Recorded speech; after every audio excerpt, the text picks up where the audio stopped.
The debate over the annual minimum wage review has been heating up, as employers and unions debate the appropriate level for the national minimum wage and how much it should increase by. The Australian Industry Group has proposed a 3.5% increase, or $75 a week, which it says is reasonable and responsible. Meanwhile, the Australian Chamber of Commerce and Industry and the Australian government are advocating for an increase that ensures the real wages of Australia's low-paid workers don't go backwards.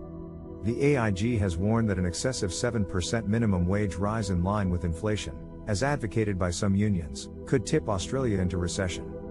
The group's CEO, Ines Willicks, has argued that households are already under pressure from increasing mortgage rates, and failure to curb inflation could lead to additional rounds of interest rate hikes. He believes that an irresponsible and reckless rise would lead to a recession we didn't have to have. The Treasurer, Jim Chalmers, has rejected suggestions that wages should be suppressed to prevent an inflationary spiral. He believes the best way to ensure workers can deal with cost of living pressures is to ensure they earn enough to provide for their loved ones and to get ahead. He believes that, while Australia faces inflationary pressures, it's not because of wages. As the deadline for submissions to the annual minimum wage review approaches, employers and unions alike are waiting to see what figure will be agreed upon as the new legal minimum wage. Whatever the decision, it will have a significant impact on the lives of millions of Australians, and it's vitally important that we get the balance right between protecting workers and ensuring we don't tip the Australian economy into recession. In this video, we'll be discussing the current debate around the minimum wage review and exploring the key arguments from employers, unions and the government. We'll also be speaking to two economic experts and discussing their views about the current state of the Australian economy and what effect a 7% increase to the minimum wage could have on inflation and recession levels. First of all, let's look at the current proposal from the Australian Chamber of Commerce and Industry. According to their submission to the Fair Work Commission, it has asked for a 3.5% minimum wage increase, or 75 cents an hour, to $841.04 a week.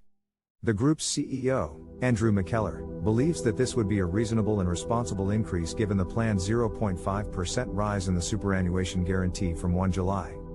McKellar has warned that any increase higher than this could lead to an inflationary spiral and potentially even push the Australian economy into recession. The Climate Change Minister, Tony Burke, and the Treasurer, Jim Chalmers, have echoed this sentiment.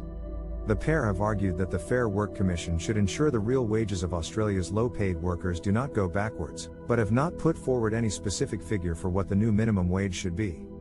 However, some unions are advocating for a 7% raise in the national minimum wage to $22.88 an hour.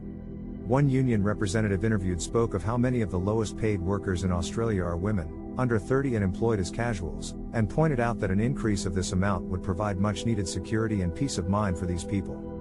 But can the Australian economy support a 7% raise without tipping us into recession? To answer this question, let's look at the February figures released by the Australian Bureau of Statistics. It revealed that inflation had eased to 6.8% in the year to February, yet both the AIG and the XI warned of the possibility of a rise in the minimum wage pushing inflation to even higher levels. To unpack this further, today we'll be speaking to two experts, one from the private sector and one from the government, to get their views on the minimum wage review and the state of the Australian economy. We'll also be looking at whether a 7% raise would have an impact on inflation and the economy as a whole. So stay tuned for our in-depth discussion about the current debate around the annual minimum wage review and the impact it could have on the Australian economy.